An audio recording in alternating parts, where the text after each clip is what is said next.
What can be said about Nintendo? They're the current top dog of the ongoing console wars with the Xbox 360, the PS3, and the Nintendo Wii. In the handheld market, Nintendo's conquering Sony's PSP with their DS. Since the widespread success of the Nintendo DS, a DS Lite has been released, and now comes the third model, the DSi. With the North American release date of the DSi slowly creeping up, will it prove to be a big success, or will it fall under the same category as the GBA Micro?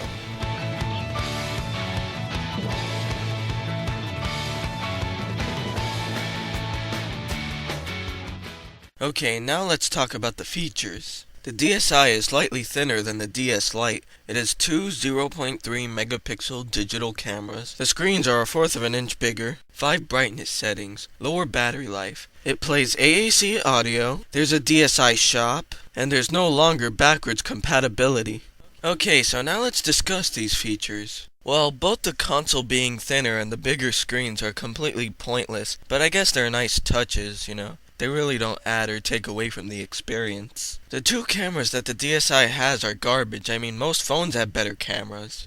The 5 brightness settings are a nice touch, and though the DSi has lower battery life than the DS Lite, it still has a battery life of over 10 hours, so that's good enough. And since the DSi supports SD cards, now you can put music on an SD card and use your DSi to play it. But unfortunately, the DSi only supports AAC audio. That means no MP3. This is one of the features that hurts the DSi the most, so think twice before selling your iPod. It's easy enough to convert MP3 audio to AAC. You can use iTunes, or you can do what I do and use Xvid for PSP. But the point is, it's really just annoying. If you're just gonna put 1 or 2 dozen songs, then I guess it's okay. But if you have hundreds of songs, maybe even thousands, it's gonna take a lot of your time. Besides, the original DS and the DS Lite have already had the feature to play music, and it supports MP3, but you need to buy an R4, which is more worth it than the DSi. You can find it for $30 or less on most websites. Now let's talk about the DSiWare shop. It'll be used to sell you DSi games which cannot be played on the DS or on the DS Lite. Most people also think it'll be used to sell you Game Boy, Game Boy Color, and Game Boy Advance games. So, if you want to rebuy all the GBA games you've already bought in the past but can no longer play them,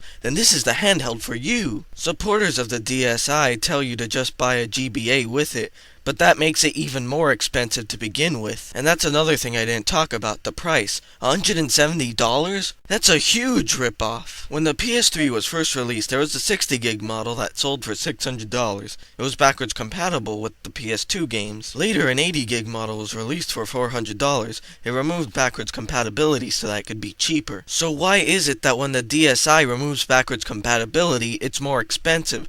Sure, it has more features, but none of them are good. Okay, so what was I talking about? Oh yeah, the retards that tell you to buy a GBA with your DSi. Well, if you buy a GBA with your DSi, it'll end up costing $190 to $200. And it also hurts the portability of the DSi. It's supposed to be a handheld console, but then you have to carry a GBA and a DSi with you. If you buy a DS Lite, an R4, and a 2GB microSD card, that'll cost you around $160, and the R4 can be used to play MP3 audio while the DSi cannot. Though I do feel that the DSi is an overall downgrade, there's no denying its popularity. One thing's for sure, it'll definitely sell way better than the GBA Micro. Most people that pre-ordered the DSi, as well as the people that plan to buy it when it comes out, they're buying it based on its potential. It's been debated that the DSiWare shop will be used to sell you Game Boy and Game Boy Color games, which a lot of Nintendo fans are really looking forward to. Other people that buy it are just hoping that there will be some good DSi titles in the future. In fact, I'd say most people that are buying the DSi are doing it for its potential. If not that, it's because their previous DSi model has been broken or something. And whether you love or hate Nintendo, you gotta admit, that's pretty impressive. They have an extremely loyal fan base, and every day it only gets bigger and bigger. And if you like the DSi, then good for you. I'm just giving you my personal opinion. Don't take what I'm saying too seriously. I'm just an angry fan that expected more from the third model of the DS.